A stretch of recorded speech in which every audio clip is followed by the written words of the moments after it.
अकोल्यातील रेणुकानगर परिसरात वसलेले प्राचीन जगदंबाश्रम शक्तिपीठ रेणुका माता मंदिर आजही भाविकांच्या श्रद्धेचं केंद्रस्थान आहे।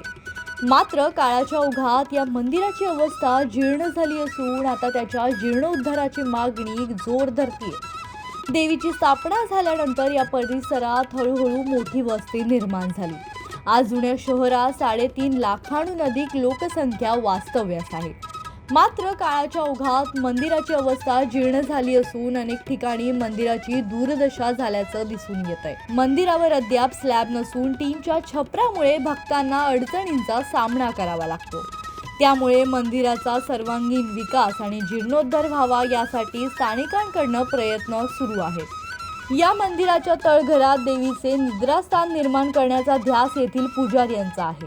विशेष म्हणजे हे निद्रास्थान दर्शनासाठी महिन्यातून केवळ एकदाच खुले केले जाणार असल्याची माहिती मंदिराच्या पुजाऱ्यांनी दिली आहे। माहूरगडच्या रेणुका मातेला सुमारे 27,000 वर्षांचा इतिहास असल्याची श्रद्धा व्यक्त केली जाते। सुमारे 200 वर्षांपूर्वी विष्णुदास स्वामींनी रेणुका मातेवर लिहिलेल्या साहित्यालाही विशेष महत्त्व आहे। आता भाविकांच्या अपेक्षा आणि प्रशासनाच्या कृतीकडे सर्वांचंच लक्ष लागलं असून रेणुका मातेच्या मंदिराला पुन्हा वैभव प्राप्त होणार का असा प्रश्न आता उपस्थित होतोय।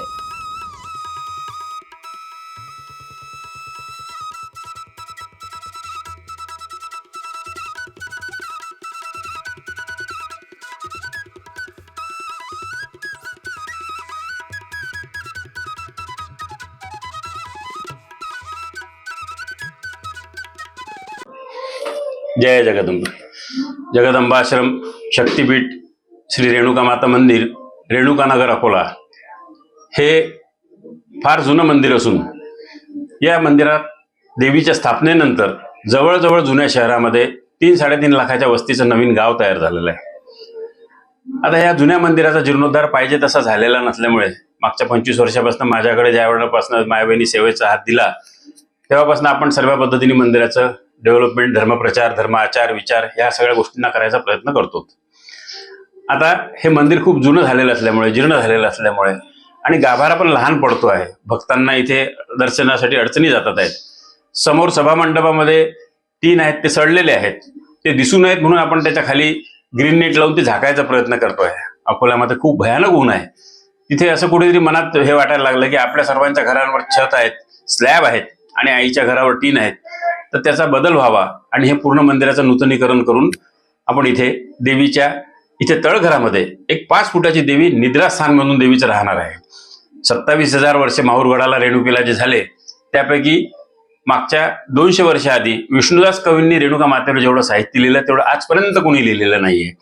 आणि त्या विष्णुदास कवींना ज्या रूपात देवीने दर्शन दिलं आहे ती देवी आता खाली तळघरामध्ये झोपलेली राहणार आहे आणि ते देवीचं निद्रास्थान असल्यामुळे ते महिन्यातनं एकच दिवस फक्त पौर्णिमेला आपण उघडणार आहोत।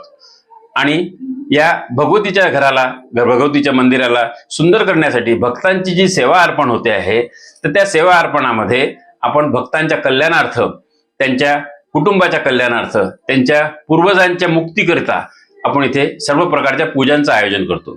लग्नाचा वाढदिवस, जन्मदिवस किंवा पूर्वजांच्या स्मृतिप्रित्यर्थ आपण इथे जर भगवती चरणी सेवा अर्पण केली तर त्या सेवेतनं आपल्या कुटुंबाला सुख समृद्धी शांती लाभेल आणि यासोबतच मंदिराच्या जीर्णोद्धारामध्ये ती सेवा आपली अर्पण होईल।